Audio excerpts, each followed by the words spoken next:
Okay. Hi, Amy. Welcome back. Hey, Sarah. Hey, we just took a quick breather there. We're going to get into like the real serious part of this case. And so just took a quick breath. Yeah. We're back in San Diego. Okay. So Deede's body has been discovered in the back of her Mercedes, and she was wrapped in a blanket, and Deede was asphyxiated. Okay, so her cause of death was strangulation. So detectives are taking notes at the scene, and one thing of interest that they find pretty early on is that there's no fingerprints. What? Come on. No fingerprints in the car, Not even on like the trunk. The bottom where you like move the seat or anything. There's always one that gets missed. I do not know how thorough like NCIS was on the scene that day, but it's been reported that there were no fingerprints. What? They do, however, find a small piece of tape in the trunk with her body, and that is red duct tape. Okay. So it stands out. Yeah. It's a little unusual. We've got colored duct tape. So now the detectives are going to go back up to El Segundo, and they're going to get back in touch with her family and her friends and start interviewing again. Because now we've got some more information. We're no longer in a missing persons case, right? Yeah. So we've got Erwin, the ex-husband. We've got Julia and Mike, her family members, and they were all out of town. Yeah. Or Erwin was coming in and out of town from Bolivia. Unclear about the dates. However, we do know that we've got Bobby. Yeah. You know, Bobby was the last person to see her on the night of July 8th. So they're interviewing him again. And comes out in conversation as they're interviewing her family and her friends that actually Erwin was stalking Deede. What? Okay, so keep in mind, they were divorced semi-recently. Yeah, a year. And we find out that Deede had been in some type of a car accident. Okay. And was like facing some physical challenges. Sure. So she actually invited Erwin kind of back into her world and her life to help take care of her and the dogs as she was recovering. Okay. So Erwin takes this as a sign. Okay. Starts wearing his wedding ring again. Oh, no. But then Deede starts dating Bobby. And Erwin actually discovers this by hacking into her email. Uh-huh. What? So now we're starting to get a little bit more of the story. Okay, so now everyone else is second seat. Someone hacking into my email? I mean, probably because my password's the same for everything in the world. But this is now coming to light. So everyone else audience needs to ignore that part. Which part? That my email is the same. So is my PIN. Go ahead and steal it. Steal my identity. I dare you. So this is all coming out, and the detectives are now going to focus in. They're going to zero in on Erwin because this is really suspicious. Yeah. So we find out that Erwin is actually seen driving by the home. Okay, not her home, because that wouldn't be that weird. He's around. Yeah. He was actually seen by her son Mike driving by Bobby's home. Now, how would Mike see Bobby? Like that's a great Erwin question. Driving by Bobby's house. Good question. So El Segundo is a small enough community. Mike lives just down the street from Bobby. Okay. So Mike sees Erwin driving his vehicle and like takes mental note of it, but doesn't think that it's that odd. This case is riddled with people that see something and say nothing. Have a lot of notes post-death as opposed to previous. I mean, I guess hindsight is 20/20, but... Well, we're going to talk about that. We're going to continue on in the case to talk about the signs and the symptoms of domestic violence. Sure. Like, spoiler alert, you guys know where this is going, right? So Erwin's stalking her. It comes out also that he actually confronted Deede in her home recently, prior to her death, while she was in the shower. Okay. So they have a fight, an all-out fight. Deede's really taken aback. Okay, wait. So he just came into her house. Yep. She's in the shower. She had not changed her locks since the divorce or since... She's a real estate agent. You would think that would be like you guys, this is real estate 101. Let me just tell you a little secret. Locks. Yes. You get into a house, you purchase it, whatever, you change your locks. First thing you do. Yeah. You're living in the house, relationship ends, someone moves out, you change your locks. Absolutely. And one of her friends did say to her after Deede relayed that story, said, have you changed your locks? You really need to. And Deede said, no, I haven't yet, but I will. I'll get to it. I mean, that's always what I think we all say, like, oh, I'll get around to it. Right. Now, interestingly enough, she actually tells her daughter, Julia, a slightly different version of that story. So Erwin does confront her in the shower after entering the home without permission, and he actually slapped her during that fight. Okay, I'm going to just stop you because have you ever been in the shower and had like your significant other walk into the room and you turn around and they're standing there and it scares the crap out of you. Yes. I cannot imagine having someone who does not live there. I'm taking a shower and then they come in there and confront me in the shower. Like, I don't know if she has a shower curtain or a glass door or whatever, but regardless, like it's very alarming. it would be like, I would pass out. Like, seriously. My poor fiance has had to learn the hard way many a times. I listen to true crime podcasts all the time. So I'll have my earbuds in. I'm either like laying down, taking a nap, distracted, and he just taps me on the shoulder and all hell breaks loose. No, it's terrifying, but it is. You're in a vulnerable state in the shower because very you're much naked. You have nothing on. So you're already feeling like and nothing to protect yourself. Yeah, like a shower knife isn't a thing that we've heard of yet, although maybe we should. I don't know. TM that. Let's go. Yeah. Let's debut shower knives as a part of our podcast. You're right though. Like it's a very alarming position to be cornered into. Yeah. So obviously scary. And she tells her daughter Julia that he actually slapped her during this altercation. Now, Julia says that her mother asked her not to tell her brother Mike. Well, yeah, because Mike's going to go and hog wild, probably. Rightfully so. And this is something I just want you to remember this part of the story because I want to talk about it a little bit later. It's a common pattern for people in relationships involving domestic violence to keep things kind of buttoned down and quiet. Sure. At least for a while. Minimize what's actually happening. Absolutely. So there is a lot of concern going on, but it's staying amongst this very close circle. All right. The friend that asked Deede to please change her locks does tell Deede, hey, do you realize that Erwin's behavior is escalating? Yeah. I mean, that's like he loved bomber. Yeah. He went from love bombing to stalking to physical assault. Right. Well, and there was a mental shift for him when Deede asked him to kind of come back into her life and help take care of her and the dogs, where he thinks, oh, we're getting back together. And he starts wearing his ring again. Yeah, but still. And that was not discussed amongst the two of them. That was an assumption he made, right? And so. Is he mentally ill? He would have to be. I mean, we're going to get through the rest of the story, but I always tell everyone that I discuss true crime with, when people say stuff like, how could somebody do that? I don't understand. How could they do that? I'll tell you right now, not a psychologist, but you're not in your right mind, in your best mental health when you enact a violent crime on somebody. That's true. You're just not. And that's why the majority of us that are discussing this on the flip side of it are saying, I can't understand how that would happen. Yeah. Well, yeah, you can't. So that makes sense to me. But we've got a lot of really scary notes that are starting to come out as the detectives are interviewing.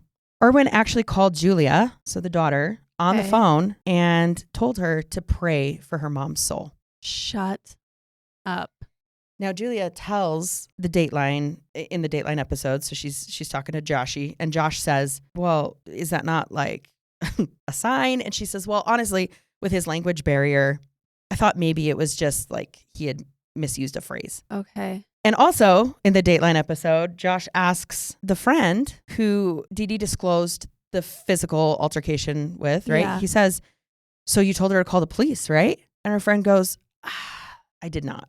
Okay, so again, I know we're going to get a little ragey, and we're talking 20 years ago. So I think that there's been a very necessary evolution of the conversations that we're having surrounding domestic violence now. Yeah, but still, I feel like we both know people that have been in the situation. Absolutely. And I will scream at the top of my lungs, like, you need to leave. Like, this is not safe. This is going to escalate something. It's so complex, right? Yeah. Because oftentimes the victim of the violence is very torn and confused, right? There's a lot of shame involved. There's a lot of shame, but it's an interesting dichotomy. Like someone that you love, in theory, right, is hurting you. And it's got to be very confusing. Yeah. Okay, so I'm just going to put this disclaimer out there for anybody that knows me. If you ever tell me a story, I will burn it down. This is I wouldn't be like, oh, okay, thanks for telling me this. No. Yeah. And this is, again, a lot more common dialogue in our society and our community nowadays. And it was far more typical or common even 10 years ago, 20 years ago, prior to just wash it away or keep it quiet, right? And so this is why we see hundreds of cases like this, thousands of cases, I'll say like this. So we've got a long list here of some really concerning behaviors. And the detectives at this point are like, all right. I'm sure all of her friends and family, though, wish they would have said they something do. different. And they talk about that in the episode. They say, I would have done it differently. I didn't know. And, of course, as we say, the only person responsible for Deede's death is the person who committed the crime. Absolutely. But I can imagine that there's a lot of tragedy and guilt still surrounding the feelings of, I could have done something different. Yeah. Very complicated subject, complex. So the detectives, they're zoning in, and their hard work's going to start paying off at this point because they actually identify that unusual red tape, that duct tape that they found in the trunk alongside Deede's body. A specially trained dog. What? I don't know this finds. Part. Okay, it's a surprise Amy segment.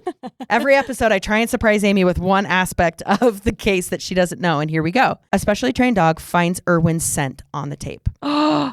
What? Yes. And detectives go back to LAX because that's his alibi is that he was at work and he's got proof. He swiped his card and they find red duct tape at Irwin's place of work. Okay, so what about his alibi though? Because the digital record shows that he swiped his card in and out, right? He's at work. Yeah. However, with a little bit more poking and prodding, they actually find out that in between his 10-hour shift, the part of the procedure of swiping in and out at the hangar, right, is that Irwin can exit the building without having to swipe out. So he swiped in actually a few times. Oh my gosh. In the night. He swiped in at the time of his shift starting, actually a few minutes early. And then a few hours later, he swipes in again. And then actually all the way at 3 a.m., he swipes in again. And there was about, I want to say, a 4 to 5 hour gap in between the last two swipes. Oh my goodness. So he's entering the building tracked. It's tracking him, but he's exiting without any tracking. Yeah. And once he leaves the hangar, he can then just catch the employee shuttle back to the parking lot. Oh, no way. But there had to have been people seeing him. I think about it though. Think about you travel enough. Have you been on a shuttle? Yeah. Right? Okay. A driver's just driving around the parking lot, picking up hundreds of people on any given day. Same thing night after night after night. Also, but there's security cameras. This is LAX. It's a huge airport. That's true. My guess is you've got 10, 20, 30 shuttle drivers at any given time circulating the path. And so it might not have stood out to anyone. Yeah. And also like a shuttle driver, people are entering at the back of the shuttle. They might not even turn around and look. Yeah. So we've got Irwin entering and then leaving, but we don't know exactly what time he's leaving. We just know what time he's coming back. So right here we've got, he swipes in at 8:24 p.m. Okay? And then again at 10:21 p.m. And the third time is at 1:47 a.m. So I think I said like 3 a.m., but it was the third time and it was at 1:47 a.m. Okay. So this blows apart his alibi. Yeah. We're finally in it. However, Irwin insists that he's innocent. Of course he didn't do it. Well, of course he does. And he's going to stick to his story. He is innocent. And actually, in the course of the investigation, weeks after the neighbors had been interviewed and asked if they'd seen anything suspicious, a neighbor comes forward and says that she actually had a conversation with Irwin where he said he wanted to kill Deede. What? They don't tell that to the police after the woman is murdered? And the detectives are very frustrated with this. And the detective says outright on his interview, I don't know why in the world she waited the amount of time that she did, but she finally came forward after her initial interview. Oh my gosh. Super frustrating. Also, there's another witness who says she's a friend of Deede's, and she says that she saw Deede's silver Mercedes driving down the street and she sped up to catch up and wave at Deede. But it wasn't Deede driving the car. It was a Hispanic man. And so the detectives bring her down to the station and she picks Irwin out of a lineup immediately. Oh my goodness. Okay, so at this point, Irwin is arrested. They've got enough. It's a circumstantial case, but they've got enough, and they bring him in. Yeah. He's still insisting that he's innocent. But we've got a lot of facts leading up to this. And we do know if he had access to Deede's home because her locks had not been changed, he very easily could have taken the keys to her vehicle, driven it down to San Diego, and then got back somehow. So that's what the detectives are assuming is happening. Were there keys left in the car? Or did he go back to the house and put the keys back? We haven't gotten to the confession yet, but once we get to it, I will tell you how we know that. Okay. Okay. So that's the investigation. I've covered the discovery of the body, the investigation. Amy, I'm going to turn it over to you, and you are going to tell us probably the most fascinating part of this case, at least to both of us, which is the trial and then what happens right after. Yeah. Okay, take it away. Okay, so it would take 3 years for the case against Irwin Howard to go to trial, and cameras were not allowed in the courtroom. LA County Deputy District Attorney John Lewin was the prosecuting attorney, and his opening statements to the jury were 2.5 hours long, and he did a PowerPoint presentation. And John knew the case mostly hinged on circumstantial evidence, but he felt he could present it to the jury in a way that he could get a conviction. And then Irwin Howard's defense attorney, name was Andrew Flyer. Dislike Andrew. Well, everybody deserves to be represented in Oh, they do. I'll tell you why later. Okay. At the end of the opening statements, Andrew Flyer went back into lockup and spoke to Irwin. And he gave an interview to Dateline and said, "Hey, listen, remember how I was speaking about the circumstantial case? And it could be powerful. I think that there could be a problem now." Irwin responded with, "I need to tell you something." During his interview with Dateline, Andrew Flyer said, "For the first time in my career, I heard a defendant confess to a crime, and I was the first one he told." Wow. So, okay, let me stop you real quick and just recap. So it's 3 years after Deede's death. So we're in 2007, Yeah, right? it took 3 years to build the case. So for 3 years, he's insisting that he's innocent. So this is like now 2008. Okay. All right. So all this time, he's insisted he's innocent. Yeah. We go to trial. Opening remarks are made. PowerPoints are brought. Wow. Yeah. And right after this, the first initial trial date, Andrew goes like to speak to Irwin, and at the end of day 1, I guess. Irwin confesses. Yeah, and up until that moment, he had told his defense attorney, "I wasn't there. I didn't have anything to do with it." Wow. Usually, like, confessions are made to the police or, Right. Yeah, what do you do over with that the at that phone. point? Yeah. So with the trial expected to last 3 months, it was ending in just a matter of a few days. And Andrew Flyer walked into the courtroom and made a statement. And his statement was, "You're going to see something that you'll never see in court ever. My client killed Keller, but he didn't murder her." Oh my gosh, this drives me nuts. From here on out, we might get a little edgy. It drives me insane. Could you imagine being the jury on that and be like, "Wait, I'm sorry, what? What did he just say?" Actually, I can't imagine myself being on that jury because, as we know, I have jury duty next week, you guys. She does. Okay, back to the story, though. So is the lawyer's strategy right now to try and get the charge lessened? Yeah, Because so you're saying right he now, killed her, but he didn't murder her? Yeah, right now, the charge is like first degree, I think, and he is aiming for a manslaughter charge is kind of what it sounded like. And I think the district attorney originally was doing first degree because of all the stalking and obviously like telling the neighbor he was going to kill her, like whatever. But he goes in there and is trying to get his client maybe on manslaughter, which means like it was an accident, didn't really mean to happen. And so Amy, I did not go to law school, but how can you say you killed someone and you didn't murder them? Well, in this circumstance, okay, sure. like sure, there's other scenarios that could apply. Yeah, I don't know. Like I don't know what Irwin was trying to justify in his mind, that it was like, well, yeah, I killed her, but well, I mean, we'll find out here in just a second, like why right, I'll he let you doesn't keep feel going. like he I'll means button it up. to. Okay. On September 8th, 2008, Irwin Howard took the stand and explained in details of how he strangled Deede in her home. Okay, so he not only confessed, now he's going to tell everybody about it. Yes, that is part of his thing. That his plea deal. They agreed to a plea deal, and I'll tell you about that in a second. Oh my gosh, okay. In the early morning hours of Friday, July 9th, 2004, Irwin went over to the house on the night of July 8th, 2004, and this is what he says. "I wanted to talk to Deede to apologize for my act on June 30th. Okay, I'm going to stop you real quick. Yeah. If you're going over to someone's house to make a genuine, sincere apology At 11:30 at night. You don't do it at 1 a.m. Yeah. And so June 30th is when he stormed into her house and confronted her in the shower. Okay. And apparently he had said he tossed emails in her face and slapped her. How do you toss an email in someome's face? I think maybe you print them out and just threw the papers. Irwin, Erwin says he knocked and Deede was alone after her boyfriend left. So he was. How does he know that?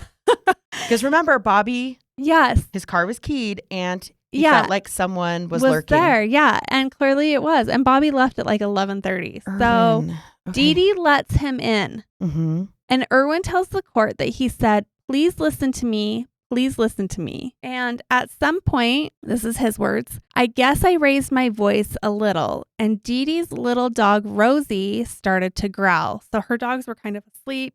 Sure. They're sensing a confrontational situation. And so they're going to be kind of more protective. And so this dog starts to growl. Erwin said he threw a pillow at the dog and that angered Deede. And Deede told him, "How dare you hurt my dog?" And she slapped him, according to Erwin. And then he says he reached towards her and grabbed her hand.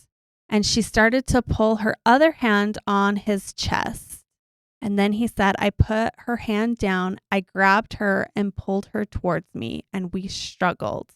Obviously, they struggled. But as you remember, Deede was a little bit intoxicated that night. So her struggling isn't going to be what it would have been. Sure. You know? Her inhibitions were probably down. Yeah, and I'm not blaming her at all for not being able to struggle. But I'm just saying, like, he literally was able to overpower her probably a lot quicker because of it's midnight. Well, she even let him in, which could say, they do note specifically in the telling of the story that she had some wine at dinner and then there was vodka found out on the counter, so that's abnormal because she normally keeps it in the freezer, which tells me she was mid-drink, right? She had brought it out, poured it, and hadn't put it back Maybe yet. she poured him a drink. Could be. Erwin describes how he put Deede into a bear hug and begged her not to struggle. "I just kept calling her and telling her, 'Please listen to me. Listen, I don't want to lose you. I love you.'" And then he says, "I felt her body go limp and I thought, oh no, I killed her. I hope I didn't kill her." Here's what disgusts me about this storytelling that he's doing on the stand.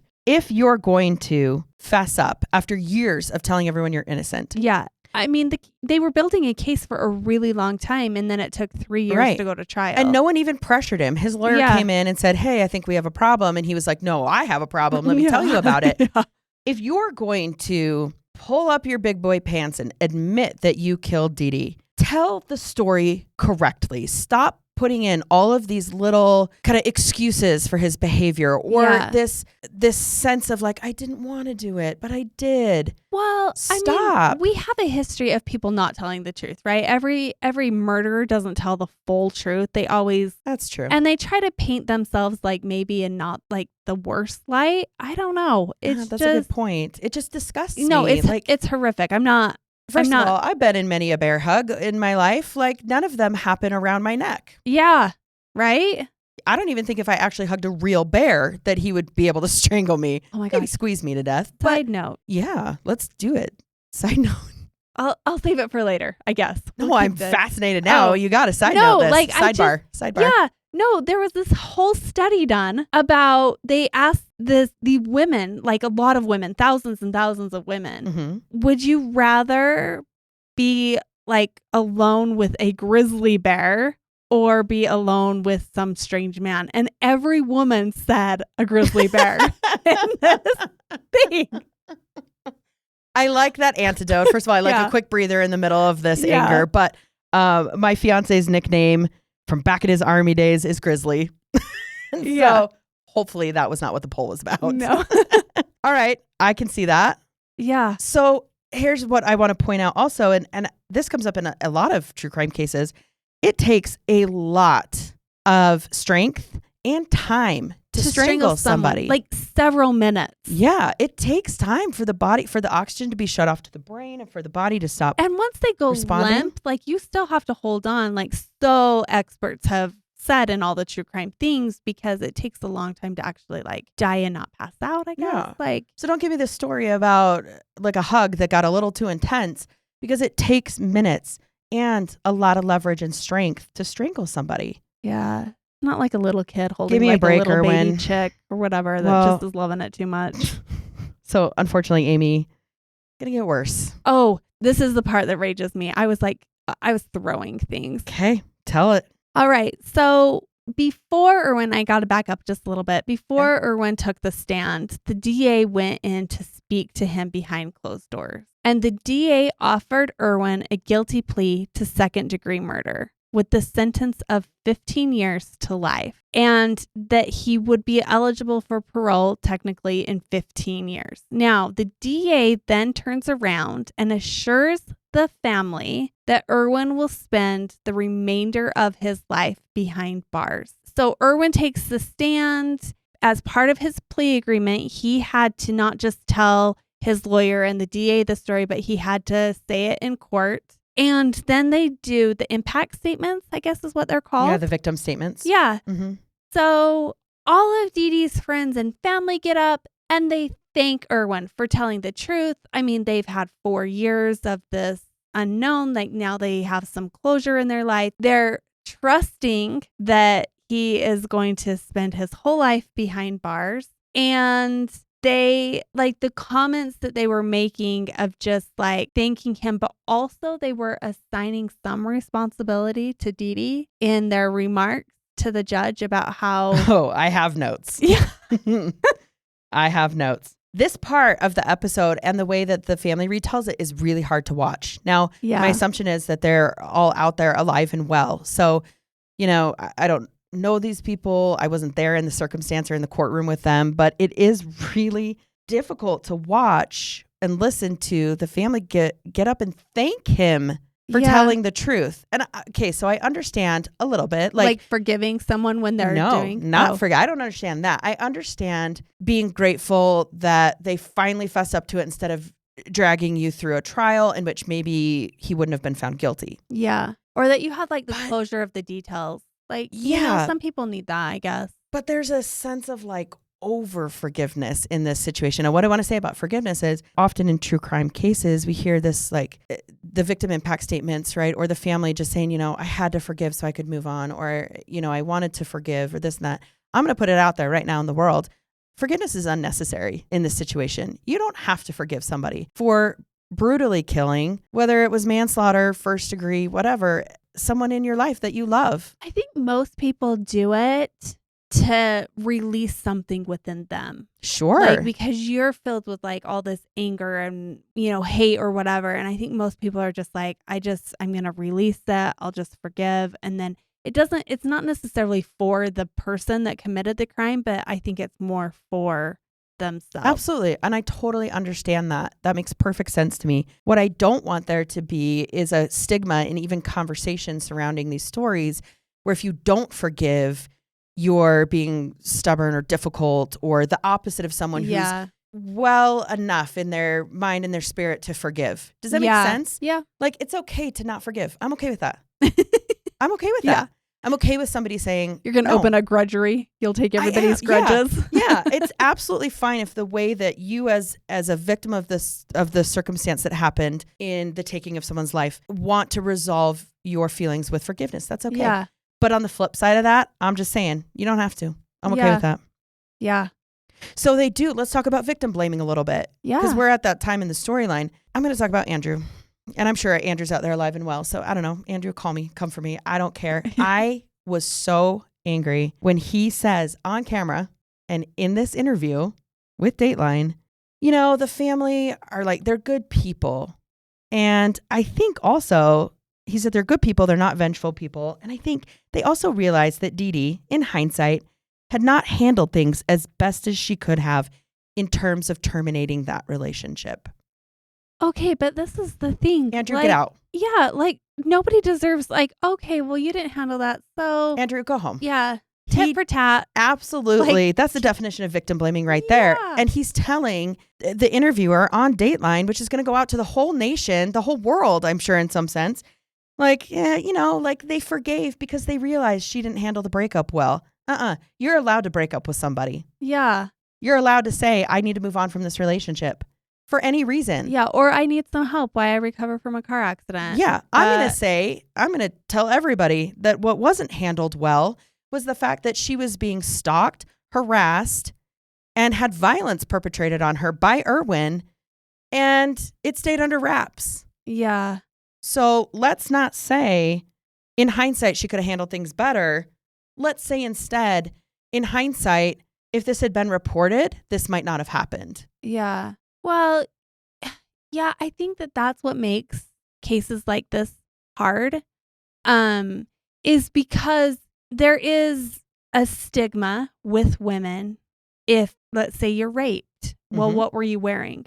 What you're wearing 100%. doesn't have anything to do with the fact that you were raped. Like, Or where were you? At what time yeah, of night was no, it? like that is immaterial to the fact that someone did something so horrific to you. And I feel like the culture has tried, at least the Started to conversation shift. is happening, but I still don't feel it's where it needs to be. We should definitely, I think it'd be interesting to do a case and maybe interview someone, we both have friends in the legal realm, to maybe discuss the definition of consent. Yeah. Right? Because you're right. There's victim blaming going on in all areas of the true crime world. As being women, there is an extra stigma, like you said. Yeah. We want to point back to the reason why it happened. And in all reality, it doesn't matter. The matter is that it happened. Yeah. Whatever Deede did not give Erwin permission Exactly to come into her house and murder her. And I think that my arch enemy, Andrew, here is referring to the fact that Deede invited him back into her life a little bit when she was asking for help recovering. It still doesn't make that statement okay, but it makes sense to me in my head. Like, they said the divorce was amicable, right? Yeah. So the person that you've been living with for the last 4 years, that knows you intimately, knows your routine, knows your needs, knows what you like to eat in the morning, knows how you like your laundry folded, it makes sense that you might ask that person, if you have an amicable relationship, to come give you some help. Yeah, but it also doesn't mean and maybe Deede did string him along. Like, oh, I really like you, but I also like this. There's nothing wrong with that either. No. Like, it wasn't like they were in this monogamous, committed relationship or whatever that would, regardless, like, even if that happened, it doesn't justify murder. But, I'm just saying. Yeah, that's exactly what we're saying. Nothing that she did gives Erwin permission or even compassion or understanding for his situation. No. It made me more angry to listen to his version of the story, to his confession, if you will, because, okay, you killed her without planning to. That's fine. Then you got in her vehicle, you put her body in the trunk, you wrapped her body, you drove it 2.5 hours away, wiped it clean of fingerprints, left it there, and this is what I know that I mentioned earlier on. Town. He took a cab back to El Segundo. Oh. He strategized how to move her body far enough away that he wouldn't be the first suspect. Yeah. That's disgusting.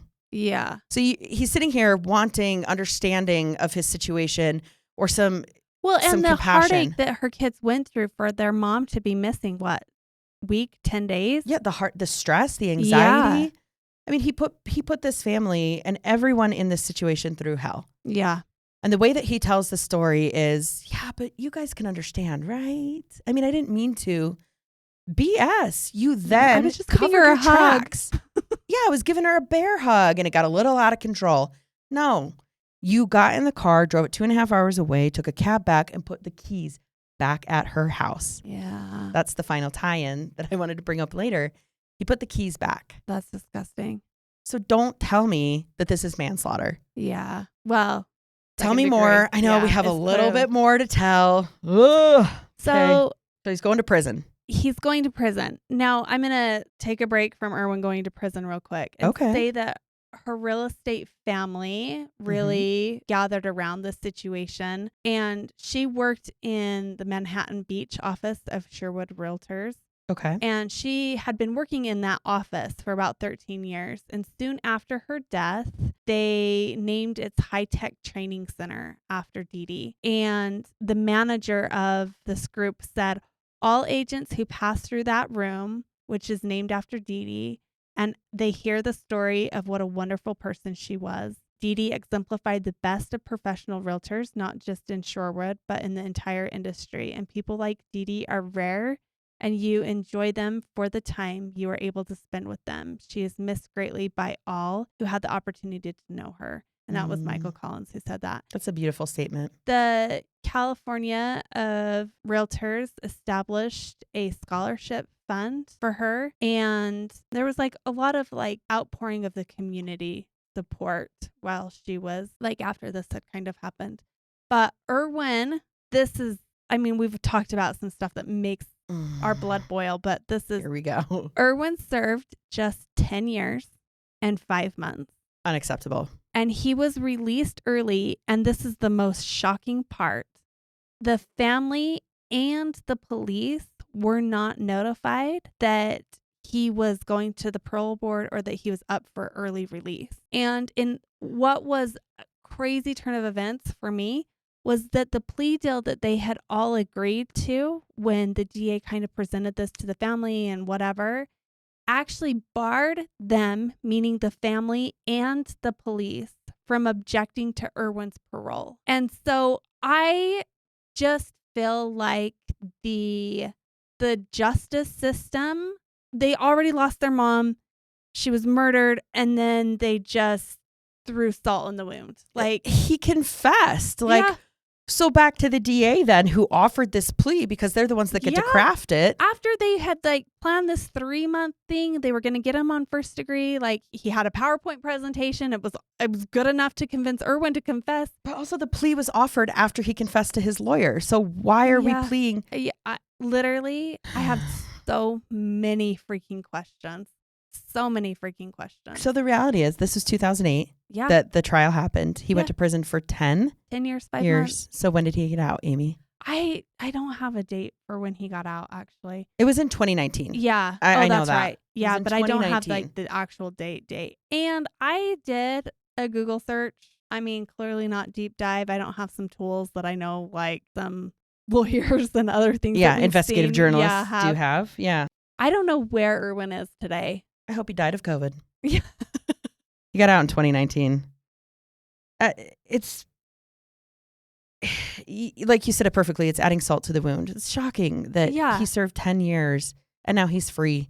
Yeah. After the DA had promised the family that he would serve the rest of his life in jail. Like, he assured them, like, nobody gets out. Well, Irwin got out.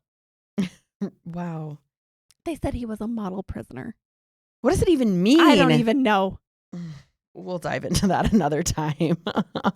Either way, you're a model prisoner. You still committed the crime. Okay. Amy's just mad. She's sitting across from me with her arms folded. I'm just ticked.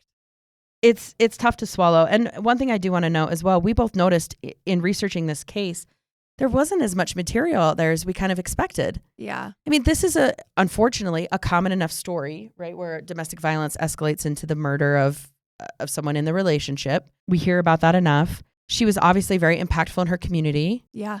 For the Association of Realtors to get involved, to set up a scholarship fund. There's a Dateline episode on it. There were articles on it from the local newspapers. Why don't we know more about Julia Deede Keller? I don't know. We should know more. And we're telling her story, and it deserves to be told. And there's a lot of aspects of this story that deserve to have attention brought to it because they're problematic. One of which is, not disclosing or reporting domestic violence, and then all the way to the justice system sentencing. Yeah. That is just so complicated and confusing. And then a murderer set free, a bear hugger free on the streets. Disgusting. Well, that's our case. And Amy, at the end of every case that we do, we give our takeaways, right? It could be real estate related. It could be true crime related, or a combination of both. And my guess is that we both have a similar strand in our takeaways. Yeah. But as always, I'm going to let you go first.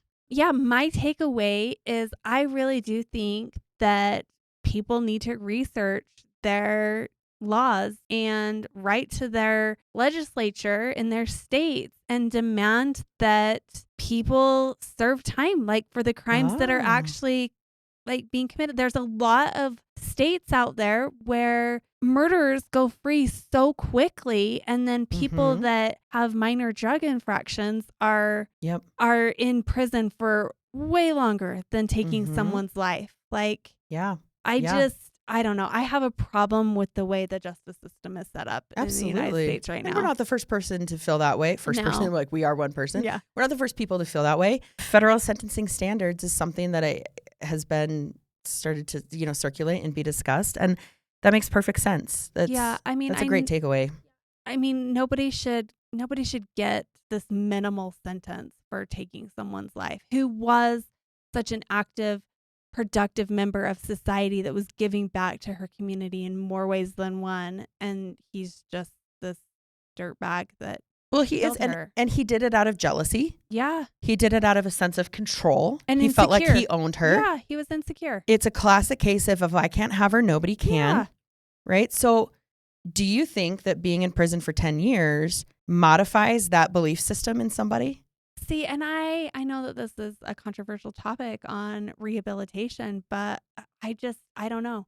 I think if you lose a family member, and I know people who have lost family members in horrific ways, and it's not because their family member is dead. Right. And someone else just gets to walk free. Like, it's disgusting. It's disgusting to me. Ugh, this one was rough. Huh? Yeah. Well, all right. So my takeaway.